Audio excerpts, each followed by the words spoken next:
Hello and welcome to this video where we're now going to be taking a look at creating standard primitives. So to begin with, I just want to maximize the viewport here.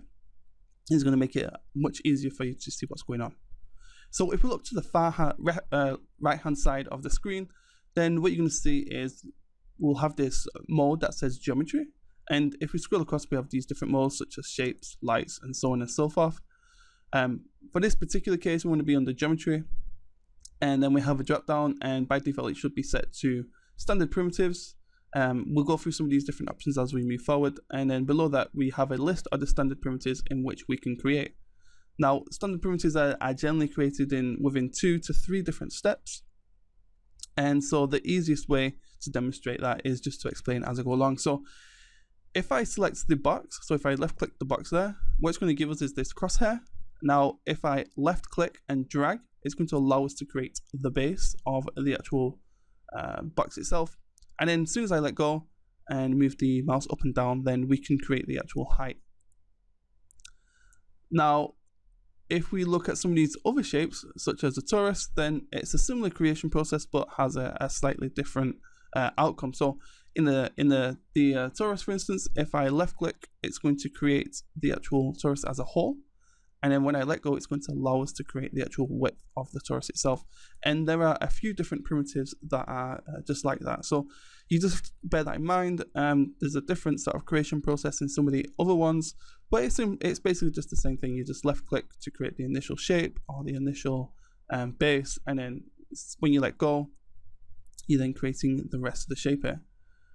So once we have a shape created, there are ways that we can modify this. So the basic way is to go to this modify panel right here and make sure we have the box selected. And the way we do that is we click this selection tools, or this select tool here. This is the selection tool actually. And then from here we have length, width, and height. So we can change this to a value that we'd like. So we could say 5 by 5 by 5, which is going to make this equal sides. And below that we have length segment, width segment, and height segment, and this deals with the amount of detail that's actually within the geometry. So if I increase these values, let's give these an equal value actually. So 5 by 5 by 5 is going to give us 5 polygons by 5 polygons, or 5 edges by 5 edges here. So underneath that we have generate mapping coordinates and real world map size, and this is something to do with UV mapping, and we'll be dealing with that as we move forward.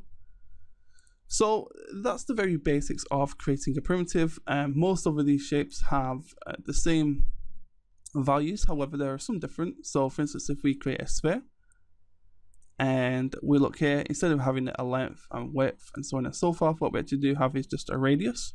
So we can define the radius, and again we can alter the segments here.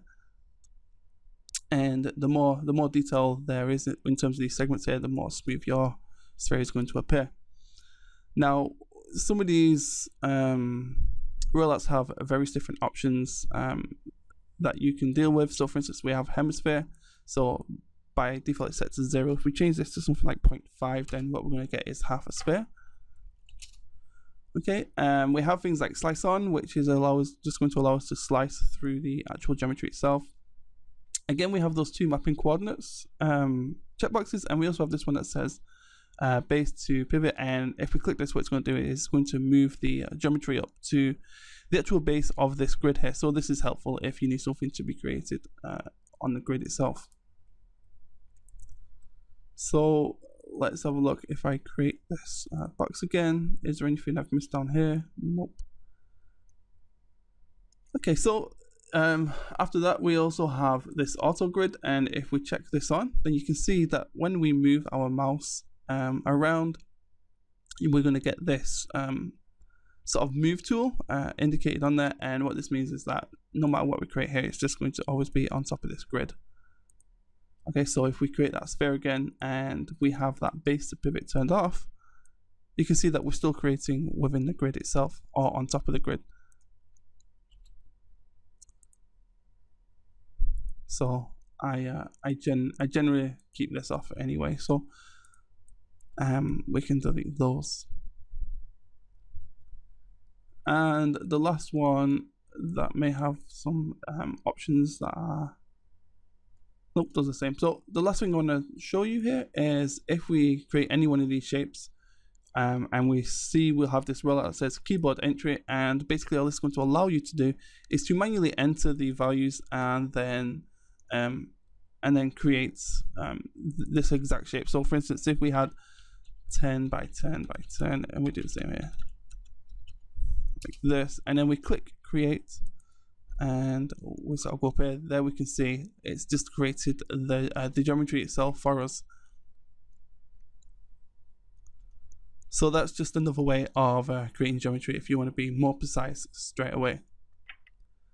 So with that said, that's the basics of creating basic primitives. Thank you for watching, and in the next video we'll look at how we can select and manipulate those primitives. So I'll see you in the next video.